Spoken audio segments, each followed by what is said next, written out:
What's up, savvy expats? So in our previous video, we discussed the do's of living in the Philippines. But in today's video, on the other hand, we're tackling the 7 don'ts of living in the Philippines. As always, if you want to support the channel and get access to exclusive content, that'll all be in the link in the description down below. Alright, without wasting time, let's get into it. So for the first don't of living in the Philippines, that is, don't get offended too easily. If you watched my past video, you're probably thinking, Evan, I thought you said Filipinos are the ones that get offended easily. What are you talking about? Well, yes, Filipinos are non-confrontational and kind people, but you'll come across some scenarios that will catch you off guard and may even offend you. The fact of the matter is, when it comes to Filipino sense of humor, saying that it's different than ours is an understatement. As opposed to the dry and sarcastic humor of the West, Filipino humor is more of a slapstick and goofy kind of humor. For instance, there's a dessert here in the Philippines called turon. If I offered a local some turon saying, "Hey, would you like turon?" the local might joke saying, "No, I only like to walk." Yep, you're probably thinking and looking at me like, what is he talking about? But that's my point.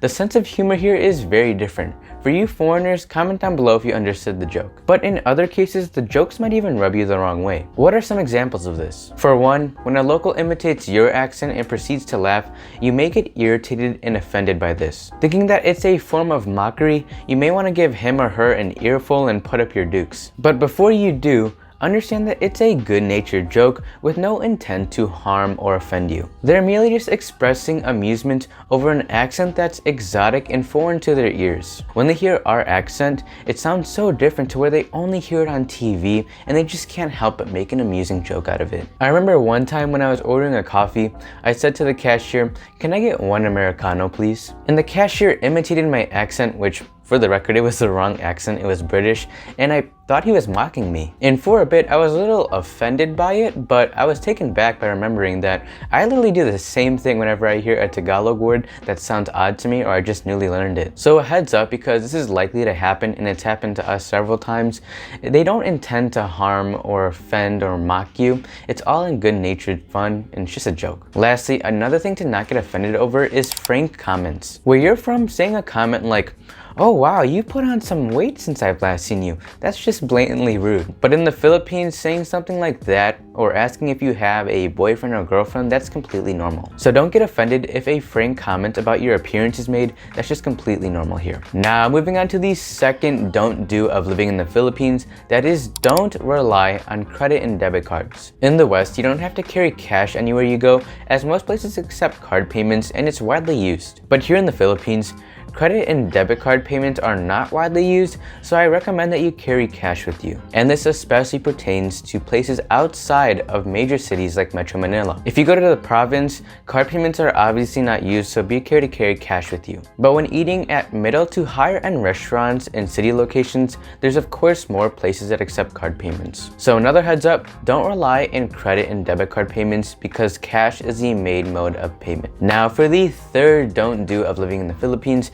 that is, don't use sarcasm. This is not a big deal, but you already always hear things like, don't leave your items unattended, don't go into sketchy areas, respect the elders. So this is something that's a little bit more unconventional that you would hear. So remember when I said sense of humor is different in the Philippines? So coming here to the Philippines, my family didn't know that they don't use a type of joking that we do as often, one of them being sarcasm. So when we would crack sarcastic jokes with a waiter or a friend, they would just stare at us with a blank face. Luckily, we didn't say anything rude, but that's why I included this into our list of don't do's of living in the Philippines, because sarcasm is taken literally. For you, cracking sarcastic jokes is all in good fun and nobody should get offended by it. But because some Filipinos don't typically understand sarcasm, if you make a sarcastic joke, they may take it as rude. Let me give you an example. So say you're in the Philippines and you have a friend and he starts acting weird.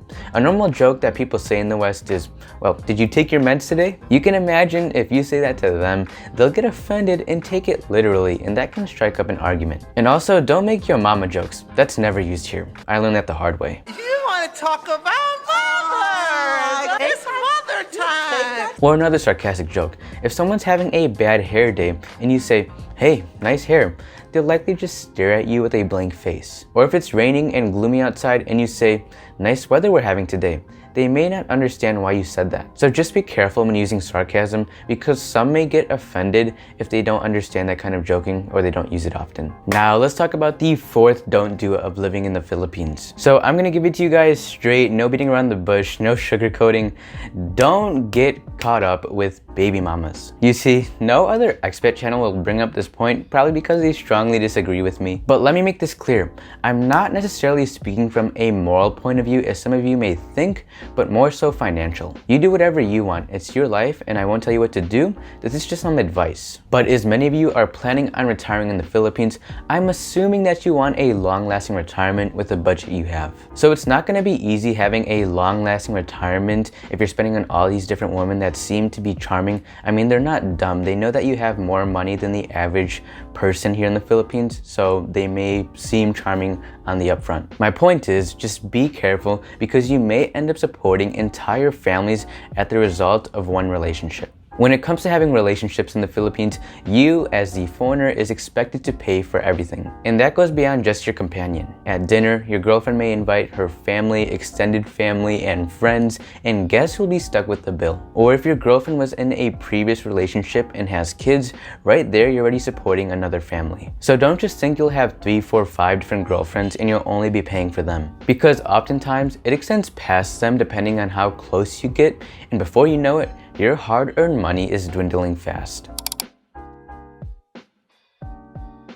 I know this is a sensitive topic, but if you could only see the amount of guys here that thought they could spend on whatever they want because of the high exchange rate, and before they know it, all that spending for what? They're stuck in the Philippines supporting all these different families. So you do you, but that's just my personal take on the subject. So a friendly word of advice, be careful with who you share your wealth with. Alright, now for the fifth don't do of living in the Philippines, that is, don't flaunt your wealth. This is obvious, as being flashy can result in you getting robbed, because those targeted by scammers and pickpocketers are those flashing their wealth. As you know, the Philippines has a poverty problem, so if you go around with your new camera, don't be surprised if you get robbed. And especially as a foreigner, as they're aware you have nicer valuables. Now for the sixth don't do, that is, don't be quarrelsome with the locals. The thing with the Philippines is that everyone seems to be interconnected. It's the kind of place where everyone knows each other and each family sticks together like clans. And so whatever reason you get into an argument with a local, whether it be how your house is being built, road rage, any daily scenario, remember that you're in a completely different territory than your own. Filipinos are the type of people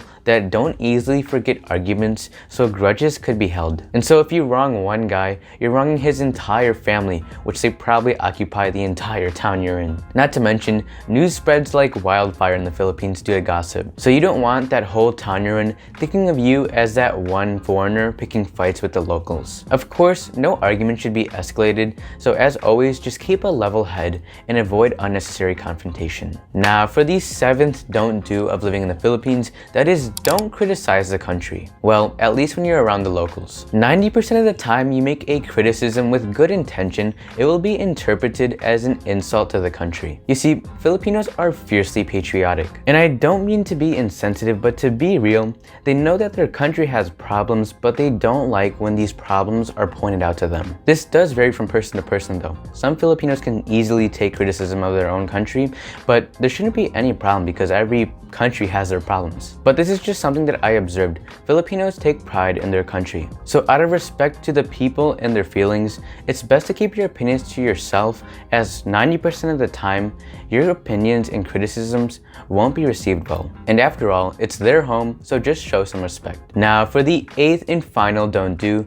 that is, don't expect the Philippines to be the same as your country. The truth is, there are so many upsides of living in the Philippines and downsides. As you're moving to a completely different country, depending on where you live, expect to experience a completely different lifestyle. There's going to be things that you like and things that you don't like, but it's up to you if the pros outweigh the cons of living in the Philippines. I mean, after all, there's got to be a reason why you chose to leave your country for the Philippines. There's going to be cultural differences that you don't like things that aren't available, and a way of life foreign to you. And many of us are coming to the Philippines with our own specific standards with the country we came from, but just keep an open mind because in some ways, in some places, it may not meet your standards. And really, a lot of it has to do with your perspective. You, just like my family, chose to move to the Philippines because it offers a different experience. And with that, you will inevitably experience different things, whether pleasing or unpleasing. So at the end of the day, the Philippines has a lot to offer, and just like any country, it has its ups and downs. So there you have it, savvy expats. That is the don't do's of living in the Philippines. We're only scratching the surface of the do's and don't do's of living in the Philippines. So if you want to see more content like this,